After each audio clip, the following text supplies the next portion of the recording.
Now, a person with bad breath is usually the last person to know they have bad breath.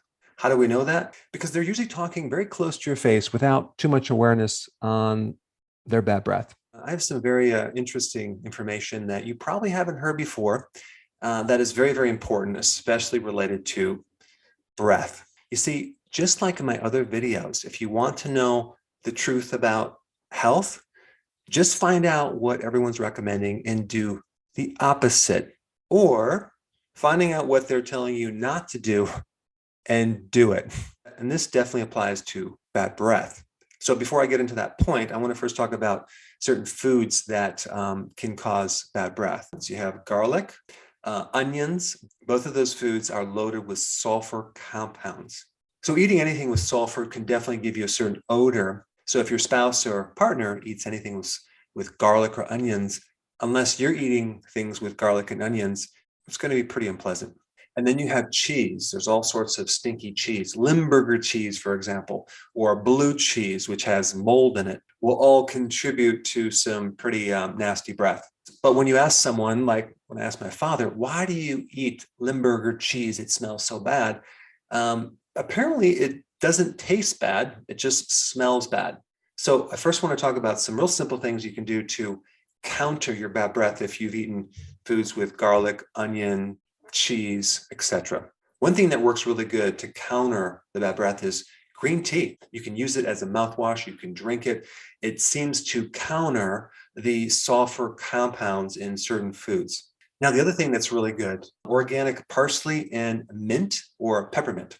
And then when you have garlic or onions, just take a little bit out of your refrigerator and chew on it.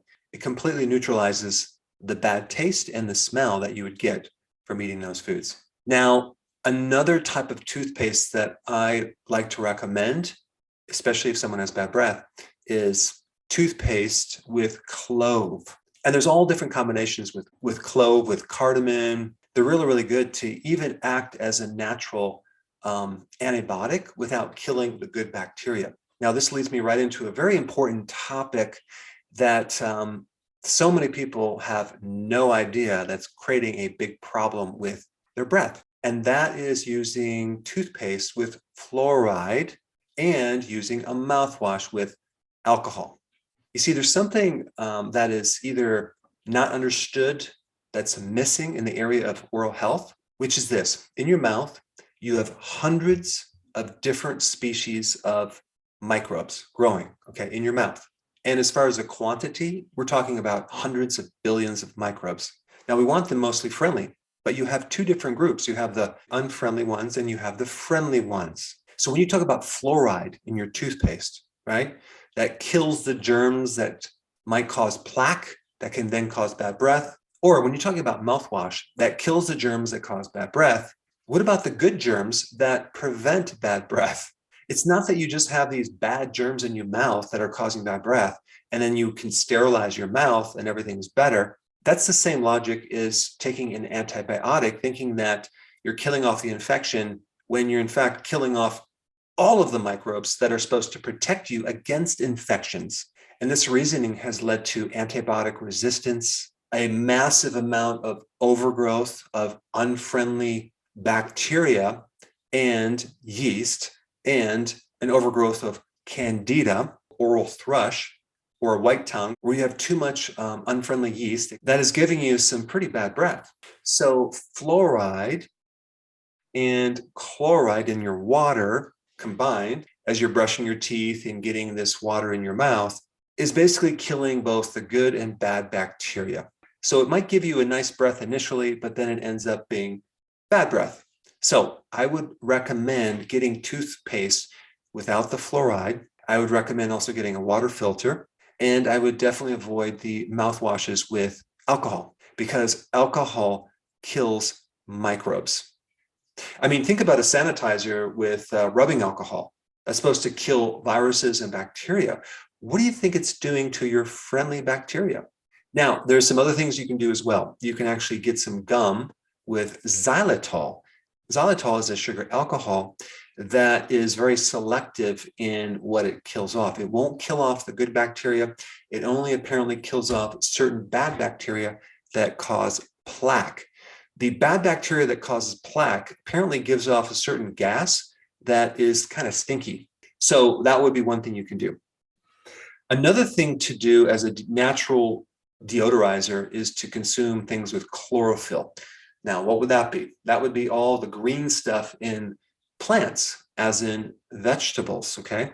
I think one of the best sources of chlorophyll would be the wheatgrass juice powder. That stuff has some serious chlorophyll, and it's a great deodorizer, not just for your mouth, but internally, okay? All the organs, including the intestine. All right, the next point I want to bring up is coffee and coffee breath. That can be quite nasty. Now, that's because of the sulfur compounds in coffee beans, as well as certain acids that occur in the coffee bean, including tannins, which can really dry out your mouth and affect the microbiome in your mouth. So, of course, with coffee breath, you want to brush your teeth with some really good toothpaste that has clove and it doesn't have fluoride. But chewing parsley and mint is also a really good thing. All right, I already mentioned a little bit about alcohol, but it's not just the alcohol in mouthwash, it's also the alcohol in alcohol beverages. So if you drink alcohol every so often, just make sure that you don't consume more than a 6-pack a night, and you want to take a natural probiotic. And I'm mainly talking about like fermented vegetables and sauerkraut, kimchi, things like that, to reestablish these microbes.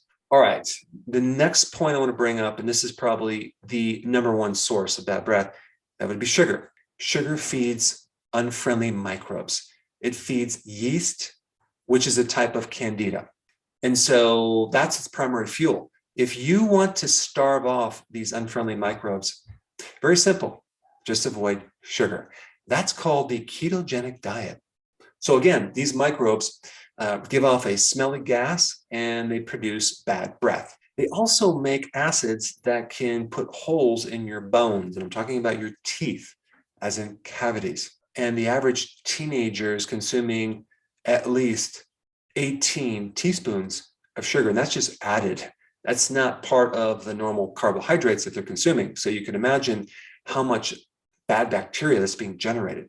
Now, the next point I want to bring up is the fact that your mouth is part of an entire system called the digestive system. So when you focus on one little part of this whole system and neglect the other parts, you're not going to ever fix bad breath. So many people have bad breath because of a lower digestive system problem, either in the stomach, the small intestine, or the large intestine.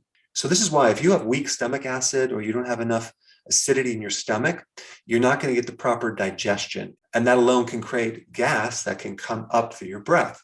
And that occurs from just having incomplete digestion. So this is why apple cider vinegar on a regular basis. This is why taking betaine hydrochloride after a meal, which is a natural acidifier, is really good for bad breath. And also it prevents something called SIBO, small intestinal bacterial overgrowth. Normally, the bacteria should be in the large intestine, not so much in the small intestine. I mean, there's a little bit in there, but there shouldn't be a lot. When you get too much bacteria, and I'm even talking about the good bacteria, in the wrong place, you're going to have SIBO. And what happens is these microbes compete for your nutrients.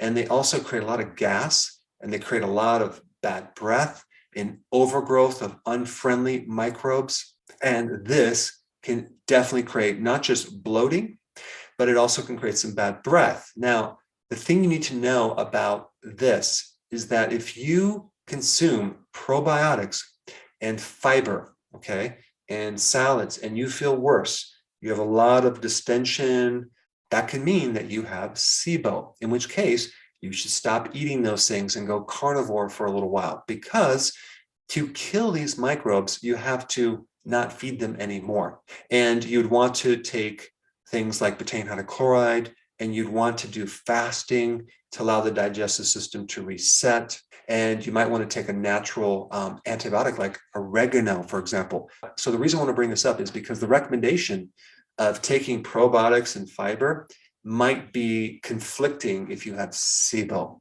So one of the key ways that you know is with bloating and distension if you have too much fiber or probiotics.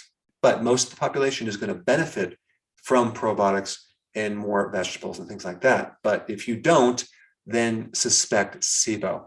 But at this point, probably the most important thing to study next is my video on digestion. If you haven't seen this, I think you're going to really like it. Check it out.